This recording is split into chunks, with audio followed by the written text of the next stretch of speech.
Good evening ladies and gentleman. ലേലം തുടങ്ങാം. Starting price 50 ലക്ഷം. 1 കോടി. 1 കോടി. 2 കോടി. 2 കോടി. 3 കോടി. 3 കോടി. 10 കോടി. 10 കോടി. അലീന മേഡം, ഈ നഗരം മുഴുവൻ ഇപ്പൊ നിങ്ങളുടെ കയ്യിലല്ലേ? ഞങ്ങൾക്കും കൂടെ എന്തെങ്കിലും ബാക്കി വെക്കൂന്നേ. ആ ബിസിനസ്സുകാരൻ പറയുന്നത് കേട്ട് അലീനയുടെ മുഖത്ത് ഒരു വല്ലാത്ത ചിരി വിരിഞ്ഞു. 50 കോടി. പക്ഷെ പെട്ടെന്ന് അവിടെ ഉണ്ടായിരുന്ന എല്ലാവരെയും ഞെട്ടിച്ചുകൊണ്ട് ഒരു ശബ്ദം മുഴങ്ങി. 50 കോടിയോ? ആരായാ? ഏയ്, ഇതാ ഡെലിവറി ബോയ് അഭിനവല്ലേ? ഇവന്റെ കയ്യിൽ എവിടുന്ന 50 കോടി? ആരും തിരിച്ചറിയാതിരിക്കാൻ കോട്ട് സ്യൂട്ടൊക്കെ ഇട്ടോട്ട് വന്നിരിക്കുന്നു. ആ ലവലാതി. അതെ, 2 ദിവസം മുമ്പ് എന്റെ ഓഫീസിൽ ലഞ്ച് കൊണ്ടുവന്നവനവൻ. നമുക്കൊന്നും ഒരു വിലയും ഇല്ലേ? ഇവനെ പോലെ ഒരാൾ എങ്ങനെ ഇത്രയും വലിയ ലേലത്തിൽ വന്നു? 50 കോടി പോയിട്ട് ഇവന്റെ കയ്യിൽ 50 രൂപ പോലും കാണില്ല. നിന്റെ നാടകം നിർത്തിയിട്ട് സ്ഥലം വിടാൻ നോക്ക്. ഒരു മിനിറ്റ്, ഞാനൊന്ന് പറഞ്ഞോട്ടെ. അഥവാ ഈ ഡെലിവറി ബോയുടെ കയ്യില് 50 കോടി ഇല്ലെങ്കിൽ ഞാൻ അലീനയുടെ ബിഡ് ചലഞ്ച് ചെയ്യുന്നു. 7 കോടി. ഞാൻ ഈ കാർപ്പറ്റിന് 7 കോടി തരാൻ തയ്യാറാണ്. 60 കോടി. ഡെലിവറി ബോയ്, നിനക്ക് പ്രാന്താണോ? എവിടെന്നാ നീ കോടി ഉണ്ടാക്കാൻ പോകുന്നത്? ഏയ്, ഇത് ലേലമാണ്, കുട്ടികളിയല്ല. ഇവിടെ പറയുന്നത് എത്രയാണോ അത് കൊടുക്കേണ്ടി വരും. തൊട്ടടുത്ത നിമിഷം അഭിനവ് ഒരു ചെക്ക് ബുക്ക് പുറത്തെടുത്ത് 60 കോടി രൂപ എഴുതി ഒപ്പിടാൻ തുടങ്ങി. ഇവൻ ജയിലിൽ പോകാൻ തീരുമാനിച്ചാണ് ഇറങ്ങിയെന്ന് തോന്നുന്നു. കണ്ടില്ലേ, പേടിച്ചിട്ട് അവന്റെ കൈ ഉറയ്ക്കുന്നത്. മാനേജർ സാർ, ഇവന്റെ ബാങ്ക് അക്കൗണ്ട് എന്തായാലും പരിശോധിക്കണം. അവിടെ ഉണ്ടായിരുന്ന എല്ലാവരും അഭി ചെക്ക് പൂരിപ്പിക്കുന്നത് കണ്ട് സ്തബ്ധരായി. ഒരു നിമിഷം ബാങ്ക് മാനേജർക്ക് പോലും വിശ്വസിക്കാൻ കഴിഞ്ഞില്ല. എന്തിനാണ് അഭിനവിനെ പോലെ ഒരു ഡെലിവറി ബോയ് 3 കോടി വിലയുള്ള ഒരു സാധനം 60 കോടിക്ക് വാങ്ങുന്നതെന്ന്? ഇനി അഥവാ അവന്റെ അക്കൗണ്ടിൽ ശരിക്കും 60 കോടി രൂപയുണ്ടോ? അയാൾക്ക് ആകാംക്ഷയായി. ഒരു മിനിറ്റ്. മാനേജർ ഉടൻ തന്നെ ചെക്ക് പരിശോധിക്കാൻ തന്റെ ടീമിനെ വിളിച്ചു. എന്നാൽ അഭിനവിന്റെ ബാങ്ക് അക്കൗണ്ടിലെ ബാലൻസ് കേട്ട് അയാൾ ഞെട്ടിത്തരിച്ചുപോയി. 800 കോടിയോ? എന്താ ഗ്രൂപ്പിന്റെ പേര്? BR group. ഈ ലേലം ഇവിടെ അവസാനിച്ചിരിക്കുന്നു. ഈ അമൂല്യമായ കാർപ്പറ്റ് 60 കോടി രൂപയ്ക്ക് മിസ്റ്റർ അഭിനവിന് നൽകുന്നു. മാനേജർ മൈക്കിലൂടെ പ്രഖ്യാപിച്ചതും അവിടെ ഇരുന്ന എല്ലാവരുടെയും കണ്ണുകൾ തള്ളിപ്പോയി. അവർ ഞെട്ടലോടെ പരസ്പരം നോക്കി. ഇന്നലെ വരെ എല്ലാവരും ഒരു ദരിദ്രവാസിയെ പോലെ കണ്ടിരുന്ന അഭിനവിന് ഇത്രയധികം പണം എങ്ങനെ ലഭിച്ചുവെന്ന് അലീനയ്ക്ക് മനസ്സിലാക്കാൻ കഴിഞ്ഞില്ല. അവൾ ഇതെല്ലാം ആലോചിച്ചിരിക്കുമ്പോൾ ഒരു കോൾ വന്നു. ഇല്ല, 60 കോടിക്ക് ലേലം വിളിച്ച് ഒരു ഡെലിവറി ബോയ് അത് വാങ്ങി. ഈ കാലത്തെ ഡെലിവറി ബോയ്സിന് പോലും ഇത്രയും പണം ഉണ്ടോ? 5 കോടിയുടെ സാധനം 60 കോടിക്ക് വാങ്ങാൻ മാത്രം. ഇതൊക്കെ ആലോചിക്കുന്നതിന് മുമ്പ് അലീന മാം, നിങ്ങൾ അഭിനവിന്റെ വിരലിലേക്ക് നോക്കി. അയാൾ പറഞ്ഞതും അലീന പരിഭ്രമത്തോടെ സ്റ്റേജിലേക്ക് നീങ്ങി. അഭിനവിന്റെ ഇടത് കൈയിലിട്ടിരുന്ന മോതിരത്തിൽ അവളുടെ കണ്ണുകൾ പതിഞ്ഞതും അവൾ ഞെട്ടിത്തരിച്ചു. അവളുടെ കണ്ണുകൾ വിടർന്നു. അവൾ ഞെട്ടലോടെ പറഞ്ഞു, ടൈഗർ?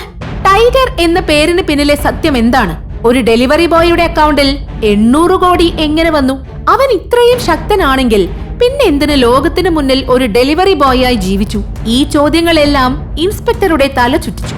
അപരിചിതയായ ഒരു പെൺകുട്ടിയാണ് ആ വീഡിയോ അയാൾക്ക് നൽകിയത്. ഇൻസ്പെക്ടർക്ക് അഭിനവിനെ കുറിച്ച് ചില സംശയങ്ങൾ ഉണ്ടായിരുന്നു. അത് അന്വേഷിച്ച അയാൾക്ക് പലതരം കഥകൾ അഭിനവിനെ പറ്റി കേൾക്കാൻ കഴിഞ്ഞു. ആദ്യത്തെ ഡിറ്റക്റ്റീവ് പറഞ്ഞ കഥ അയാൾ ഓർക്കാൻ ശ്രമിച്ചു. അബി, നമുക്ക് പോവാം. ഈ റെസ്റ്റോറന്റ് ഒരുപാട് പണക്കാര് വരുന്ന സ്ഥലമാ.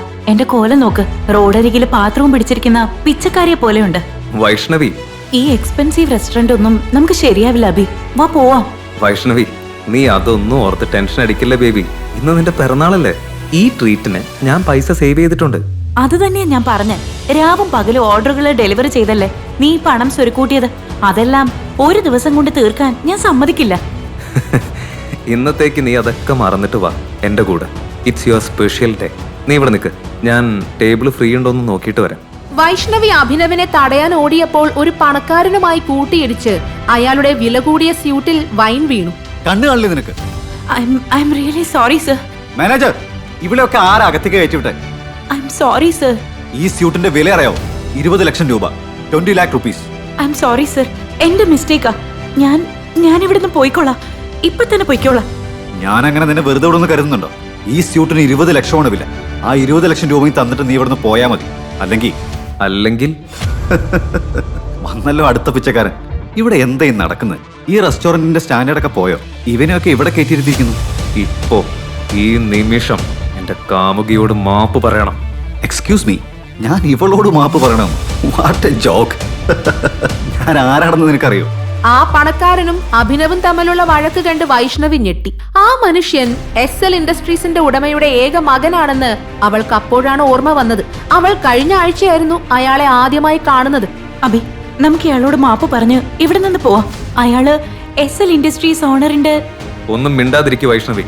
എന്റെ കാമുകിയോട് ഇപ്പൊ മാപ്പ് പറയും, അല്ലെങ്കിൽ ഈ ദിവസം ഓർത്ത് ജീവിതകാലം മുഴുവൻ നീ ഖേദിക്കും. ഞാൻ പറഞ്ഞത് നീ കേട്ടില്ല എന്ന് തോന്നുന്നു. ഞാൻ ഈ നഗരത്തിലെ ഏറ്റവും വലിയ വജ്ര വ്യാപാരിയാണ്. വലിയ വലിയ മന്ത്രിമാര് വരെ എന്റെ പോക്കറ്റില. ഞാനൊന്ന് വിരലിനൊടിച്ച നിന്നെ... ഞാൻ ഒരു വിരൽ ഞൊടിച്ച നിന്റെ ബിസിനസ് തകർന്ന് തരിപ്പണമാവും. എന്താ കാണണോ?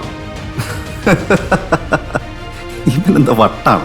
ആ മനുഷ്യൻ എന്തെങ്കിലും മനസ്സിലാകുന്നതിന് മുൻപ് അഭിനവ് ഫോൺ എടുത്ത് ആർക്കോ ഒരു മെസ്സേജ് അയച്ചു. തൊട്ടടുത്ത നിമിഷം ആ പണക്കാരന് ഒരു കോൾ വന്നു.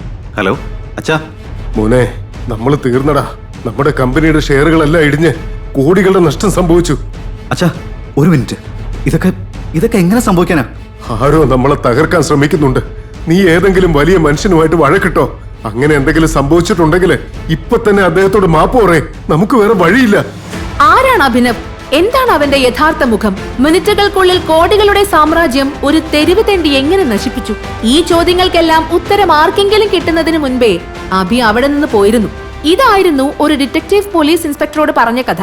എന്നാൽ തലേ ദിവസം മറ്റൊരു ഡിറ്റക്റ്റീവ് പറഞ്ഞ കഥ ഇതിൽ നിന്നും തീർത്തും വ്യത്യസ്തമായിരുന്നു. ആ കഥയിൽ വൈഷ്ണവി ഒരു പാവപ്പെട്ട കാമുകിയായിരുന്നില്ല, മറിച്ച് അഭിനവിനെ എപ്പോഴും അപമാനിക്കുന്ന ഒരു പണക്കാരിയായിരുന്നു. നിന്നെ പോലെ ഒരു ആക്രിക്കാരന്റെ കൂടെ എന്റെ പട്ടി പോലും കഴിയില്ല. നീ എന്റെ ബോയ്ഫ്രണ്ട് ആവുന്നതൊക്കെ മറന്നേക്ക് മോനെ. കേട്ടല്ലോടാ അലവലാതി. ഇനി മേലൽ അവളുടെ അടുത്തേക്ക് വരാൻ പോലും ശ്രമിക്കരുത്. ഓടിക്കോ ഈ നാട്ടിൽ നിന്ന് തന്നെ. വൈഷ്ണവി നിന്നെ ആട്ടി വിട്ടത് നീ മറക്കണ്ട. വൈഷ്ണവി, നമ്മൾ ഒരുമിച്ച് ഒരു വീട് വാങ്ങാൻ പോവായിരുന്നില്ലേ? കുടിലിനെ വീടെന്ന് ആരെങ്കിലും വിളിക്കോ? പോടാ എന്റെ മുന്നിന്ന്. അഭിനവിന്റെ കൺമുന്നിൽ വെച്ച് അവന്റെ കാമുകി വൈഷ്ണവി മറ്റൊരാളുടേതായി. പണത്തിനു വേണ്ടി വൈഷ്ണവി തന്നെ ചതിക്കുമെന്ന് അവന് വിശ്വസിക്കാൻ കഴിഞ്ഞില്ല. വേദന കൊണ്ട് അവന്റെ ഹൃദയം തകർന്നു. എന്നെ പരീക്ഷിച്ച് ഇനിയും മതിയായില്ലേ ഈശ്വര? അഭി സ്വന്തം വിധിയെ ശപിച്ച് റോഡിലൂടെ നടന്നു. മദ്യപിച്ച് ബോധമില്ലാതെ അവനൊരു കാറിന് മുന്നിൽ ചാടാൻ പോയപ്പോൾ ഡ്രൈവർ ബ്രേക്ക് ഇട്ടു. കാറിൽ വന്നത് പണക്കാരനായ സൗരവ് മേനോനായിരുന്നു. മദ്യലഹരിയിലായിരുന്ന അഭിനവിനെ കണ്ട് സൗരവ് സ്വയം പറഞ്ഞു, കൊള്ളാം, ഇനിയാണ് കളി തുടങ്ങാൻ പോകുന്നത്. ഇവനെടുത്ത് കാറിന്റെ ഡിക്കിലേക്ക് ഇടും. എന്നിട്ട് വീട്ടിൽ കൊണ്ടുപോയി എന്റെ കസിന്റെ അടുത്ത് കിടത്ത്. പിന്നെ അവന്റെ വസ്ത്രങ്ങൾ അയച്ചു മാറ്റാൻ മറക്കരുത്. സൗരവിന്റെ പദ്ധതി എന്തായിരുന്നു? പിറ്റേന്ന് രാവിലെ അഭി കണ്ണു തുറന്നപ്പോൾ തന്റെ അടുത്ത് സുന്ദരിയായ ഒരു പെൺകുട്ടിയെ കണ്ട് അവൻ അത്ഭുതപ്പെട്ടു. പക്ഷെ എന്തെങ്കിലും മനസ്സിലാക്കുന്നതിന് മുൻപ് തോക്കുമായി നിൽക്കുന്ന 2 പേരെ കണ്ട് അവൻ ഞെട്ടി. ഏയ്, നിങ്ങൾ ആര്?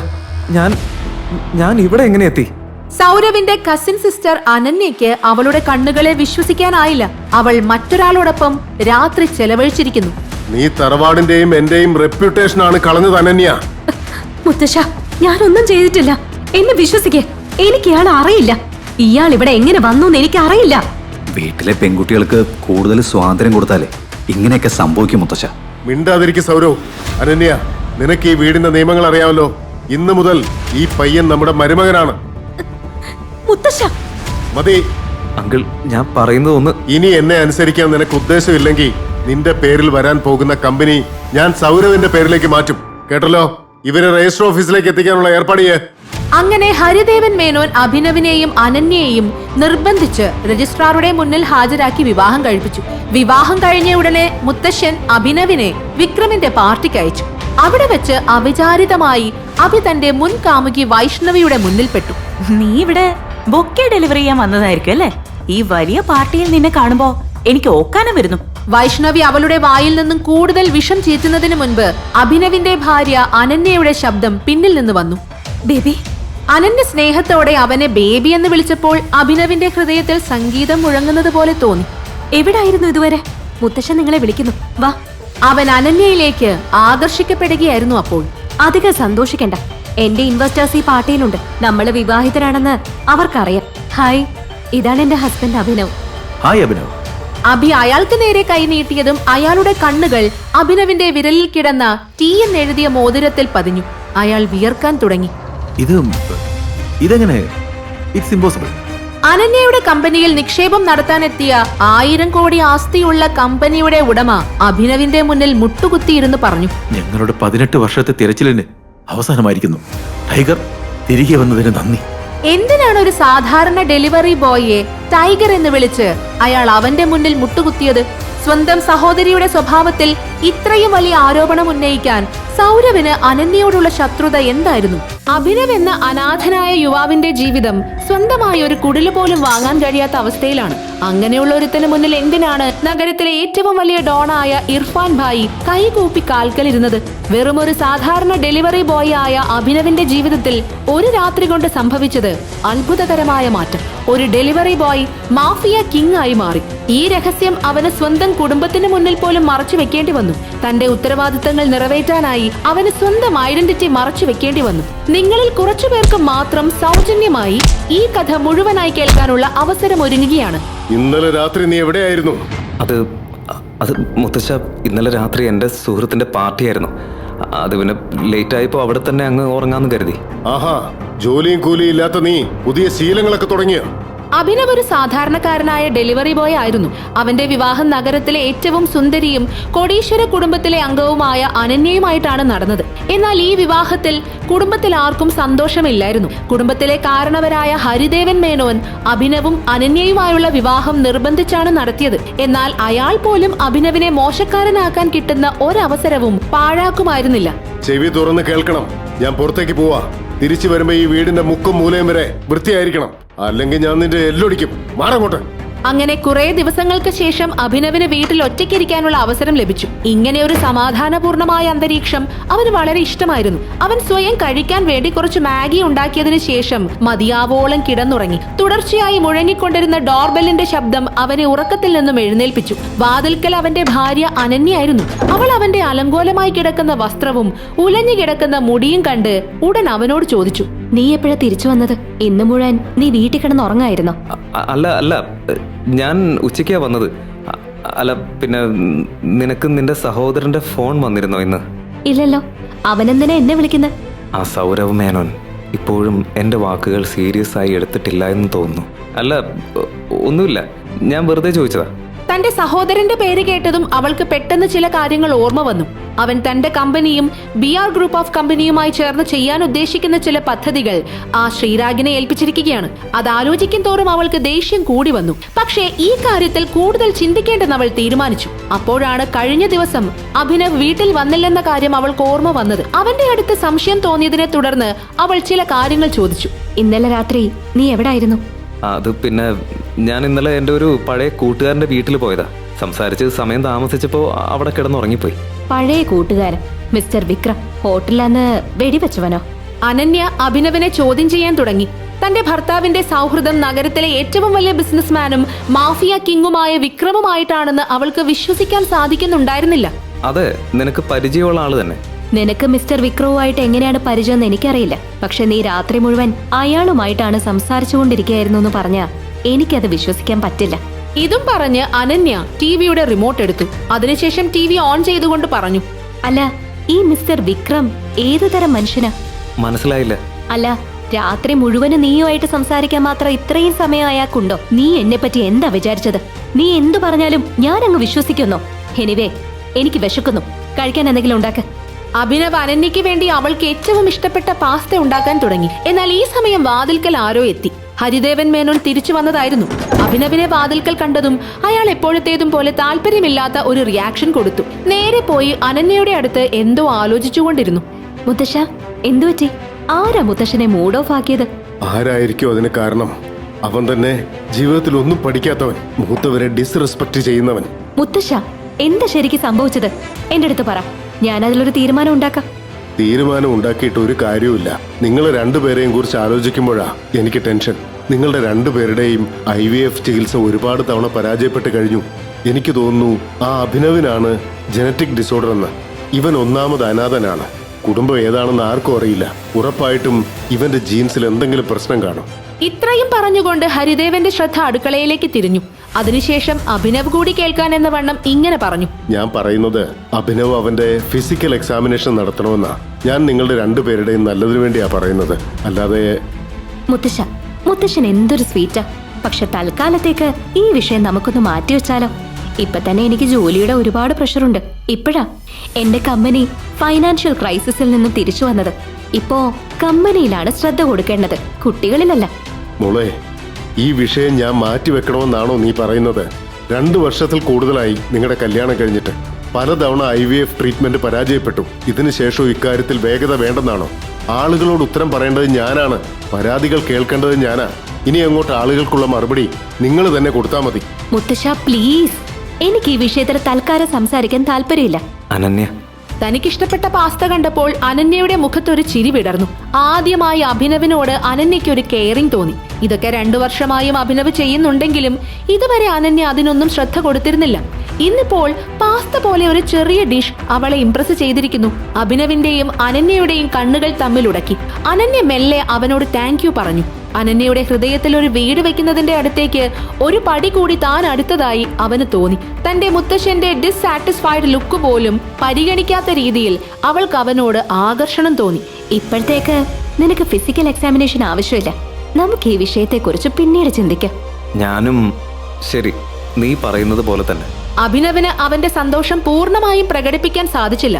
ഇതൊരു വലിയ ദിവസമാണ്. അനന്യ ആദ്യമായി തന്റെ മുത്തശ്ശന്റെ മുന്നിൽ വെച്ച് ഇത്രയും വലിയൊരു വിഷയത്തിൽ അഭിനവിന് വേണ്ടി സ്റ്റാൻഡ് എടുത്തു. ഇതൊരു ഭയങ്കര സംഭവമാണ്. പതുക്കെ പതുക്കെ അനന്യയ്ക്ക് അഭിനവിനോട് ആകർഷണം തോന്നാൻ തുടങ്ങി.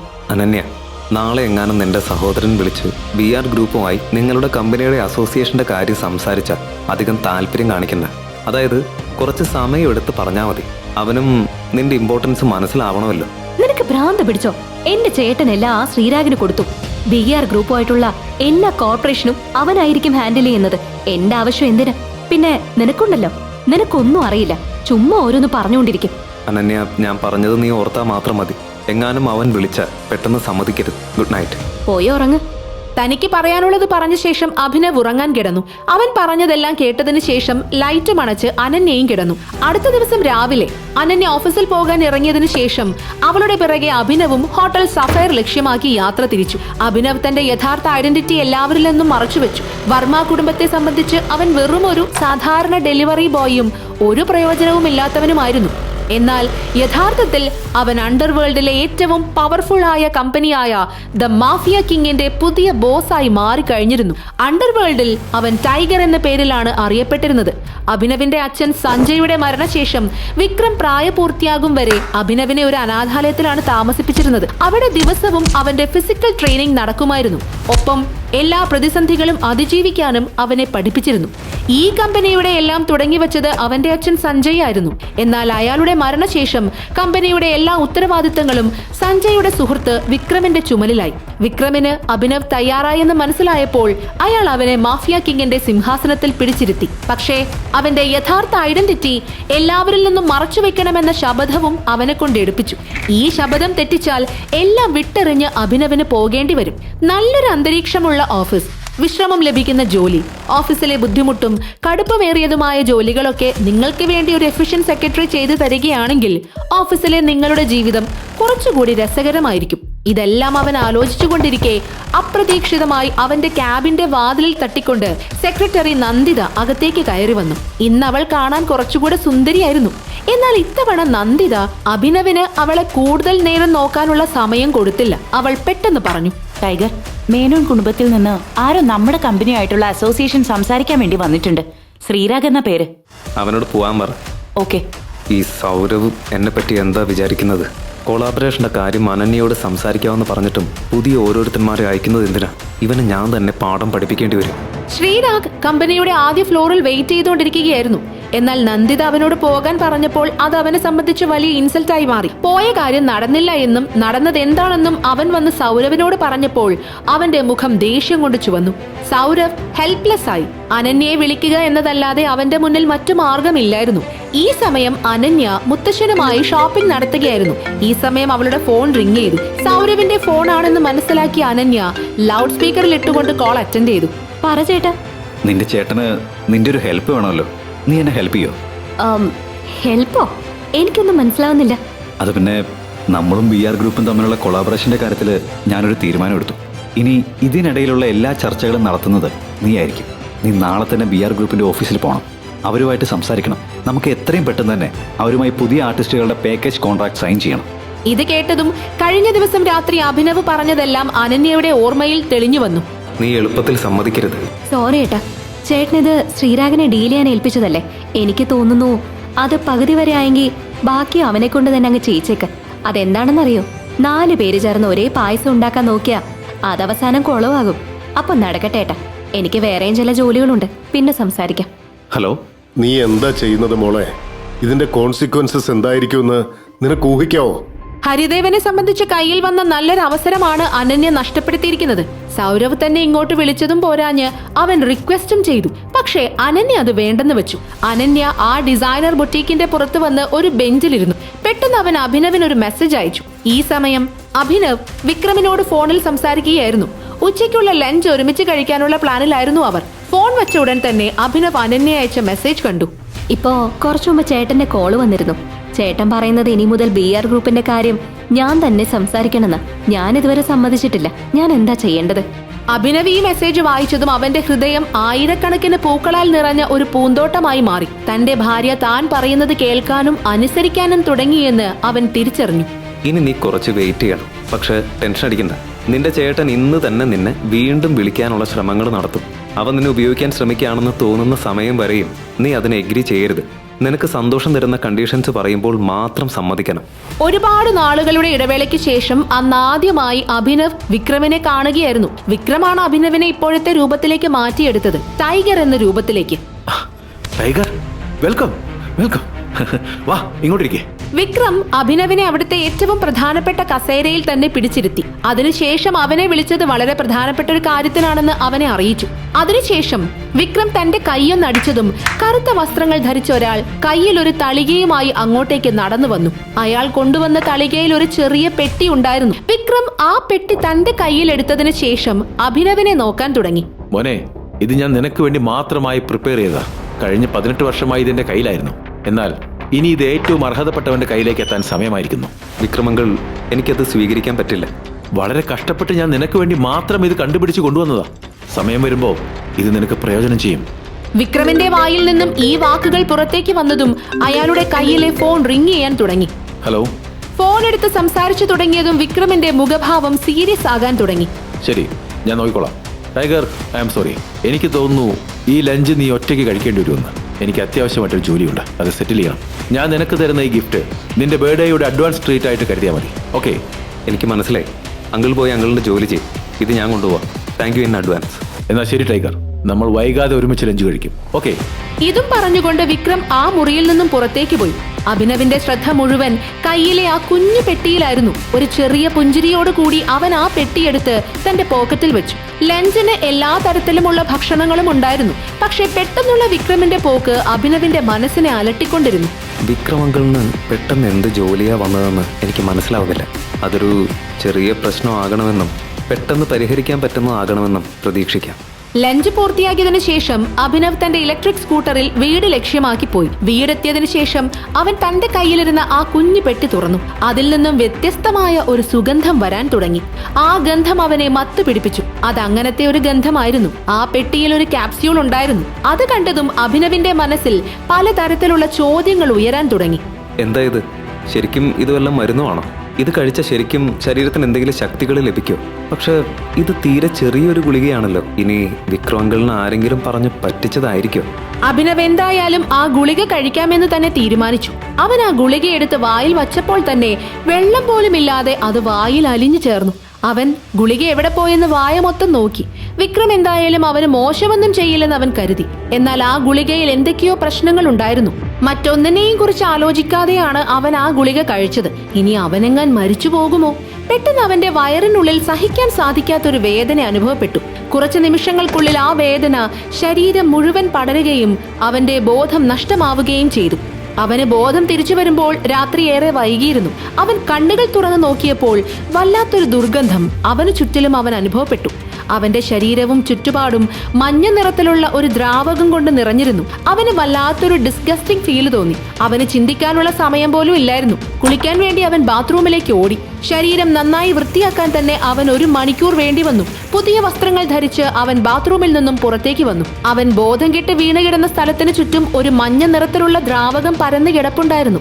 അതിൽ നിന്നും വല്ലാത്തൊരു ദുർഗന്ധം വരുന്നുണ്ടായിരുന്നു. അത് വൃത്തിയാക്കാൻ അവന് വീണ്ടും 1/2 മണിക്കൂർ വേണ്ടി വന്നു. വിക്രമങ്കിളിനെ ആരോ പറഞ്ഞു പറ്റിച്ചതാണ്. ശക്തി ലഭിക്കുന്നത് പോട്ടെ, ഇത് തലവേദന കേസായിപ്പോയി. എവിടെ നിന്ന് വരുന്ന ഈ ദുർഗന്ധം? ഇനി ഈ ഗുളികയ്ക്ക് വേറെ എന്തൊക്കെ സൈഡ് എഫക്റ്റുകൾ ഉണ്ടാകുമെന്ന് ചിന്തിക്കാൻ പോലും പറ്റുന്നില്ല. അവൻ മുറി വൃത്തിയാക്കി കഴിഞ്ഞതും അനന്യയും മുത്തശ്ശനും കൂടി വീട്ടിലേക്ക് വന്നു. നല്ല കളക്ഷൻ ആയിരുന്നല്ലേ, കൃത്യസമയത്ത് തിരിച്ചു വരാൻ പറ്റി. അതെ അതെ. ഭക്ഷണം ഉണ്ടാക്കി കഴിഞ്ഞോ?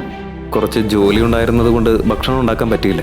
ഞാൻ വിചാരിച്ചു എന്നാൽ നമുക്ക് ആഹാരം കഴിക്കാൻ പുറത്തു പോയാലോ എന്ന്. കൊള്ളാലോ, പുറത്തുപോയി ആഹാരം കഴിക്കാനുള്ള കൊതി കണ്ടോ? മുഴുവൻ സമയം വീട്ടിലില്ലേ? ജോലി ചെയ്യേണ്ട സമയത്ത് ചെയ്യണമെന്നറിയില്ലേ? ഈ അടുത്തായിട്ട് ഇവൻ കുറച്ച് കൂടുതൽ ബിസി ആകുന്നതായിട്ട് തോന്നുന്നില്ലേ? അനന്യയ്ക്കും അഭിനവിന്റെ അടുത്ത് ചില സംശയങ്ങൾ തോന്നുന്നുണ്ടായിരുന്നു. എന്നാൽ കഴിഞ്ഞ കുറച്ചു ദിവസങ്ങളായി അവന്റെ പെരുമാറ്റം കണ്ടതുകൊണ്ട് അവനെ ഒന്നും പറയാൻ അവൾക്ക് തോന്നിയില്ല. ആക്ച്വലി മുത്തശ്ശ, ഞാനും ആലോചിക്കായിരുന്നു നമുക്ക് പുറത്തുപോയി കഴിച്ചാലോ എന്ന്. പുറത്തു പോയിട്ട് കുറച്ചായില്ലേ. അനന്യയുടെ പെരുമാറ്റത്തിൽ നിന്നും അവൾ തന്നെ സഹായിക്കുകയാണെന്ന് അവന് മനസ്സിലായി. അഭിനവിന്റെ മനസ്സിലെ പൂക്കൾ വീണ്ടും വിരിയാൻ തുടങ്ങി. അഭിനവ്, ഇവിടെ എന്താ സംഭവിക്കുന്നത്? റെസ്പോൺസിബിലിറ്റി എന്ന് പറയുന്ന ഒരു സാധനമുണ്ട്. നീ അല്ലേ എന്നും ആഹാരം ഉണ്ടാക്കുന്നത്. ഇന്നെന്തു പറ്റി? ഈ എക്സ്ക്യൂസസ് പറയുന്ന പരിപാടി ഒന്ന് നിർത്ത്. ശരി. മറ്റന്നാള് സൗരവേട്ടന്റെ ബർത്ത്ഡേ. 2 ദിവസത്തിനുള്ളിൽ പുള്ളിക്ക് കൊടുക്കാൻ പറ്റിയ നല്ലൊരു ഗിഫ്റ്റ് വാങ്ങിക്കണം. വില പിടിച്ചത്. വാങ്ങുന്നതിന് മുമ്പ് 100 തവണ ആലോചിക്കണം. അല്ലെങ്കിൽ എപ്പോഴും പോലെ എനിക്ക് എംബാരസ്ഡ് ആവേണ്ടി വരും. സൗരവിന്റെ ജന്മദിന ദിവസം എത്തി. അവിടേക്ക് അനന്യയും മുത്തശ്ശനും ഒരുമിച്ചും അഭിനവ് പ്രത്യേകവുമാണ് വന്നത്. സൗരവിന് ഗിഫ്റ്റ് വാങ്ങാൻ വേണ്ടിയായിരുന്നു അത്. സമയം കണ്ടല്ലോ അല്ലേ? അഭിനവ് ഇതുവരെ എത്തിയിട്ടില്ല. അനന്യ അവനെയും കാത്തു നിൽക്കുകയാണ്. അഭിനവ് ഇത്തവണ സ്വന്തമായി ഒരു ഗിഫ്റ്റ് കൊടുക്കുമെന്ന് അനന്യയ്ക്ക് ഉറപ്പ് കൊടുത്തിരുന്നു, അതും വില പിടിച്ചത്. സമയം പോകുന്തോറും അവൾ ടെൻഷനായി. എന്നാൽ കയ്യിൽ ഒരു തടിയുടെ വെറും പെട്ടിയുമായിട്ട് അവൻ അങ്ങോട്ടേക്ക് വരുന്നത് കണ്ടപ്പോൾ അവളുടെ മുഖം മാറി. എന്താ വാങ്ങിച്ചുകൊണ്ട് വന്നത്? ഒന്നുമില്ലെങ്കിലും ഈ ബോക്സിനൊന്ന് ഗിഫ്റ്റ് റാപ്പ് ചെയ്യായിരുന്നില്ലേ? അത് പിന്നെ എനിക്കും റാപ്പ് ചെയ്യണമെന്നുണ്ടായിരുന്നു, പക്ഷെ അതിനുള്ള സമയമില്ലായിരുന്നു. അത് വിട്ടേക്ക്. ബോക്സ് എങ്ങനെയായാലും എന്താ, ബോക്സിനകത്തുള്ള സാധനം എന്താണ് എന്നതല്ലേ മാറ്റർ. എല്ലാവരും ഇപ്പൊ ചേട്ടന് ഗിഫ്റ്റ് കൊടുക്കാൻ തുടങ്ങും. നീയും അതിന്റെ കൂട്ടത്തിൽ കൊണ്ട് ഇത് വെച്ചോണം. ഇത്തവണ എനിക്കൊരു ഡ്രാമയും കാണാൻ താല്പര്യമില്ല. എനിക്ക് മടുത്തു. നീ പറഞ്ഞതുപോലെ ചെയ്തോളാം. സൗരവിന്റെ ഏറ്റവും അടുത്ത സുഹൃത്തായ ശ്രീരാഗ് ഇതെല്ലാം കണ്ടുകൊണ്ടിരിക്കുകയായിരുന്നു. അഭിനവിനെ ഒന്ന് തോണ്ടാനുള്ള ഈയൊരു അവസരം കളഞ്ഞു കുളിക്കാൻ അവനൊരു താല്പര്യവുമില്ലായിരുന്നു. ആഹാ, നിന്നെ പോലെ ദാരിദ്ര്യം പിടിച്ചവന്മാരും പാർട്ടിക്കൊക്കെ വരുമോ? ശ്രീരാഗ്, അഭിനവ് എന്റെ ഭർത്താവാ. വാക്കുകൾ സൂക്ഷിച്ചുപയോഗിക്കണം. അനന്യ, എനിക്ക് നിന്റെ ഫീലിങ്സ് ഹേർട്ട് ചെയ്യാൻ താല്പര്യമില്ല. പക്ഷേ ഇവന്റെ കല്യാണം ഒരു കോടീശ്വര കുടുംബത്തിൽ നിന്നാണ് എന്നത് ഈ ദരിദ്രവാസി അറിഞ്ഞിരിക്കണമല്ലോ. എത്ര നാളാണ് ഇങ്ങനെ പിച്ചക്കാരനെ പോലെ ഇവൻ നടക്കുക? പോയി നിന്റെ ജോലി നോക്ക്. ആവശ്യമില്ലാത്ത സീൻ ഉണ്ടാക്കരുത്. വാചകോടി നിർത്തറ. നിന്റെ നില അറിഞ്ഞു വേണം പെരുമാറാൻ. സാധാരണ ഡെലിവറി ബോയ് ആണ് നീ. അനന്യ നിന്നെ കല്യാണം കഴിച്ചെന്ന് കരുതി ഷോ കാണിക്കുന്ന. ഞാൻ എത്ര യൂസ്ലെസ് ആണ് എന്നത് ഇവിടുത്തെ വിഷയമല്ല. എന്തായാലും ഞാൻ നിന്നേക്കാൾ ബെറ്റർ ആണ്. അതുകൊണ്ടാണല്ലോ VR കമ്പനി ചവറ് പോലെ നിന്നെ എടുത്ത് വലിച്ചെറിഞ്ഞത്.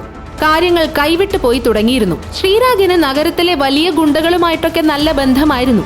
ഇതറിഞ്ഞിട്ടും അഭിനവ് ശ്രീരാഗുമായിട്ട് തർക്കിക്കാൻ തയ്യാറായി. അവന്റെ കാര്യം തീരുമാനമായി. ഈ കോലത്തിൽ ഇനി അവൻ തിരിച്ചു പോവില്ല. അവൻ അങ്ങനെ തന്നെ വേണം. അനന്യയുടെ കുടുംബത്തിലുള്ളവർ അഭിനവിനെ അടിച്ചോടിക്കുന്നത് കാണാൻ ആഗ്രഹിച്ചു നിന്നു. ശ്രീരാഗ് തന്റെ സകല ശക്തിയും എടുത്ത് അഭിനവിനെ അടിക്കാൻ ഓങ്ങി. എന്നാൽ പെട്ടെന്ന് അഭിനവ് അവന്റെ കൈ തടഞ്ഞതിനു ശേഷം ശക്തമായി പറഞ്ഞു, നിനക്ക് ഇനിയും എന്നെ അടിക്കണമെന്നുണ്ടോ? പന്ന നായ, ഞാനിവിടെ നിന്റെ ചോര വീഴ്ത്തും. ശ്രീരാഗിന്റെ വായിൽ നിന്നും സിനിമാ സ്റ്റൈൽ ഡയലോഗ് കേട്ടതും അഭിനവ് അവന്റെ കൈ പിടിച്ച് തിരിച്ചൊടിക്കാൻ തുടങ്ങി. അവസ്ഥ മോശമായതറിഞ്ഞ് അവൻ അലറി വിളിക്കാൻ തുടങ്ങി. നിനക്കെന്നെ വെറുപ്പാണല്ലേ? ഇനി നിന്റെ കൈ എന്റെ ശരീരത്തിൽ പതിച്ച നീ ശരിക്കും കൈയില്ലാതെ പോകും. തന്റെ കൈയുടെ യഥാർത്ഥ ശക്തി കണ്ട അഭിനവ് പോലും ശരിക്കും അത്ഭുതപ്പെട്ടു. ഇത്രയും ശക്തി എവിടെ നിന്ന് വന്നു? ഇത് വിക്രം കൊടുത്ത ക്യാപ്സൂളിന്റെ റിസൾട്ട് ആണോ? ശ്രീരാഗ് വേദന കൊണ്ട് പുളഞ്ഞ് തറയിൽ കിടന്നു. എന്താ ഇത്? നീ ആരാണെന്നാ നിന്റെ വിചാരം? ഇന്ന് ഗൗരവന്റെ പിറന്നാളാണ്, സന്തോഷിക്കേണ്ട ദിവസം. അഭിനവ് ദേഷ്യത്തിൽ ഹരിദേവിനെ നോക്കി. ഇന്ന് നിന്നെ ഇവിടെ ഇട്ട് തീർത്തില്ലെങ്കിൽ എന്റെ പേര് ശ്രീരാഗ് എന്നല്ല. ഇതും പറഞ്ഞുകൊണ്ട് ശ്രീരാഗ് തന്റെ ഫോൺ കയ്യിലെടുത്തു. അതിനുശേഷം ഒരു നമ്പർ ഡയൽ ചെയ്തു. അഭിനവ് ഇത്രയും നാളും ഹരിദേവിനെ സഹിച്ചു. പക്ഷേ ഇത് ക്ഷമയ്ക്കും അപ്പുറമായിരുന്നു. എന്റെയും അനന്യയുടെയും കല്യാണം കഴിഞ്ഞിട്ട് 2 വർഷമായി. ഞാൻ ചെയ്യുന്നതൊന്നും തന്റെ കണ്ണിൽ പിടിക്കില്ല. എപ്പോഴും താൻ എന്റെ മേൽ ചാടിക്കടിച്ചിട്ടേ ഉള്ളൂ. എന്നെ അടിച്ച ഈ അടി അത് ഞാൻ ഒരിക്കലും മറക്കില്ല. നിങ്ങൾ 2 വർഷം വളർത്തിയ ഈ പട്ടിയുണ്ടല്ലോ, ഈ പട്ടി തിരിച്ചു പോകാൻ പോവാ. പിന്നെ കുരച്ചിട്ടല്ല, കടിച്ചിട്ടാണ് പോകുന്നത്. ഇനി ഞാൻ ആ വീട്ടിലേക്ക് തിരിച്ചു വരണമെന്നുണ്ടെങ്കിൽ സൗരവ് എന്റെ അടുത്ത് വന്ന് മാപ്പ് പറയണം. എന്റെ കാൽക്കൽ വന്ന് അവൻ അപേക്ഷിക്കണം. Just shut up. അനന്യയുടെ കണ്ണുകൾ അഭിനവിൽ തന്നെയായിരുന്നു. അഭിനവിന്റെ പെരുമാറ്റം കണ്ടപ്പോൾ അവൻ ആകെ മാറിപ്പോയതായി അവൾക്ക് തോന്നി, ഏതോ ഒരു അജ്ഞാതനെ പോലെ. അഭിനവ് പറഞ്ഞത് കേട്ട് അവിടെയുള്ളവരെല്ലാം ഷോക്കായി കഴിഞ്ഞിരുന്നു. ആരെങ്കിലും പ്രതീക്ഷിച്ചതാണോ അഭിനവിനെ പോലെ ഒരുത്തൻ ഇത്രയും ശബ്ദമുയർത്തി സംസാരിക്കുമെന്ന്? എവിടെ പോകുന്നു? നിൽക്കവിടെ. പോകാൻ ആര് പറഞ്ഞു? ഇവിടെ തന്നെ നിൽക്ക്. കാണിച്ചു തരാം ഇവിടെ വെച്ച് നിനക്ക് എന്താണ് സംഭവിക്കാൻ പോകുന്നതെന്ന്. ശ്രീരാഗ് ഇത് പറഞ്ഞു നിർത്തിയതും ഹോട്ടലിന് പുറത്ത് കുറച്ച് കാറുകൾ കൊണ്ടുവന്ന് ചവിട്ടി നിർത്തി. ശ്രീരാഗ് അഭിനവിന്റെ ജീവൻ എടുക്കാനുള്ള കൊട്ടേഷൻ നഗരത്തിലെ ഏറ്റവും വലിയ ഗുണ്ടയ്ക്കാണ് നൽകിയത്. തന്റെ ആളുകൾക്കൊപ്പം ഇർഫാൻ എന്ന ആ ഗുണ്ട അകത്തേക്ക് കയറി വന്നു. ഇർഫാൻ ദേഷ്യത്തോടെ വന്നത് കണ്ട് ശ്രീരാഗ് അടുത്തേക്ക് ഓടി. കറക്റ്റ് സമയത്താണ് നിങ്ങൾ വന്നത്. പറമോനെ, എന്താ പ്രശ്നം? ഏത് മാലിന്യത്തെയാണ് ഞാൻ നീക്കം ചെയ്യേണ്ടത്? ദാ ആ നിൽക്കുന്ന മാലിന്യത്തെയാണ്. അപ്പൊ നീയാണ് ശ്രീരാഗിനെ അടിച്ചത്? കുറച്ചുകൊണ്ട് മാത്രം ഇരിക്കുന്ന പട്ടിക്ക് ഒരു പാഠം പഠിപ്പിച്ചു കൊടുക്കണ്ടേ? മോനെ, നീ ഇപ്പോഴും ചെറുപ്പമാ. നിന്റെ രക്തത്തിൽ നല്ല തിളപ്പ് കാണും, എനിക്കത് മനസ്സിലാവും. പക്ഷെ എന്നോട് ഒരുത്തനും ഇങ്ങനെ സംസാരിച്ചിട്ടില്ല എന്നതും കൂടി നീ അറിയണം. നിങ്ങളോട് ആളുകൾ എങ്ങനെയാണ് സംസാരിക്കുന്നത് എന്നുള്ളത് എൻ്റെ വിഷയമല്ല. പക്ഷെ താൻ എന്നോട് ഇങ്ങനെ സംസാരിച്ചാൽ തനിക്ക് നല്ല റിഗ്രറ്റ് അടിക്കേണ്ടി വരും. ശരിയാണ്, നിനക്ക് നല്ല അറഗൻസ് ഉണ്ട്. തന്നെ പോലെ ഒരു സാധാരണക്കാരന്റെ മുന്നിൽ അരകന്റ് ആകേണ്ട കാര്യം എനിക്കില്ല. അഭിനവിന്റെ മുഖത്ത് യാതൊരു തരത്തിലുള്ള പേടിയോ ടെൻഷനോ ഉണ്ടായിരുന്നില്ല. ശരീരത്തിൽ ഏതോ പ്രേതം കയറിയതുപോലെയാണ് അവൻ സംസാരിച്ചുകൊണ്ടിരുന്നത്. നിനക്കെന്നെ ഇപ്പോഴും ശരിക്കും മനസ്സിലായില്ലേ ഇർഫാൻ? ഓർത്തു നോക്ക്. ഇർഫാൻ ഭായ് അഭിനവിനെ തന്നെ നോക്കി നിന്നു. എന്തുകൊണ്ടാണെന്നറിയില്ല, അഭിനവിനെ നല്ല പരിചയമുള്ളതുപോലെ അയാൾക്ക് തോന്നി. നിനക്ക് ഇങ്ങനെ സംസാരിക്കാൻ എങ്ങനെ ധൈര്യം വന്നു? ഇവന്റെ കാര്യം ഞാൻ നോക്കിക്കോളാം. ഇർഫാൻ ഭായിയെ അപമാനിക്കുന്നത് കണ്ടതും കൂടെയുള്ളവർ അഭിനവിന് മേൽ ചാടി വീണു. ഇതിനിടയിൽ അഭിനവിന്റെ കയ്യിൽ കിടന്ന മോതിരം തെറിച്ചുപോയി. ഇർഫാൻ ഭായിയുടെ കാൽക്കൽ വന്ന് വീണു. ആ മോതിരം എടുത്ത് കയ്യിൽ വെച്ച് നോക്കിയപ്പോഴാണ് താൻ ശരിക്കും തീ കനലിലാണ് കാലെടുത്ത് വെച്ചതെന്ന് അവന് മനസ്സിലായത്. പെട്ടെന്ന് തന്നെ ഇർഫാൻ ഭായി അഭിനവിന്റെ കാൽക്കൽ വീണു. ടൈഗർ, എനിക്ക് മാപ്പ് തരണം ടൈഗർ. എനിക്ക് വലിയ തെറ്റുപറ്റി. അഭിനവ് ഒളിപ്പിച്ചിരുന്ന രഹസ്യം എല്ലാവരും അറിയാൻ പോവുകയാണോ? അവന് തന്റെ ഐഡന്റിറ്റി എല്ലാവരുടെയും മുന്നിൽ തുറന്നു കാണിക്കേണ്ടി വരുമോ? അഭിനവ് ഇർഫാന് മാപ്പ് കൊടുക്കുമോ? അഭിനവിനെ കുറിച്ച് അറിയുമ്പോൾ ശ്രീരാഗ് എന്താകും ചെയ്യുക? BR ഗ്രൂപ്പിൽ ഇനി അഭിനവിന്റെ റോൾ എന്താകും? ഇതൊക്കെ വിക്രം കൊടുത്ത പില്ലിന്റെ സൈഡ് എഫക്റ്റ് ആണ്. ഈ കഥയുടെ ബാക്കി അറിയാൻ download pocket FM app. Link in description.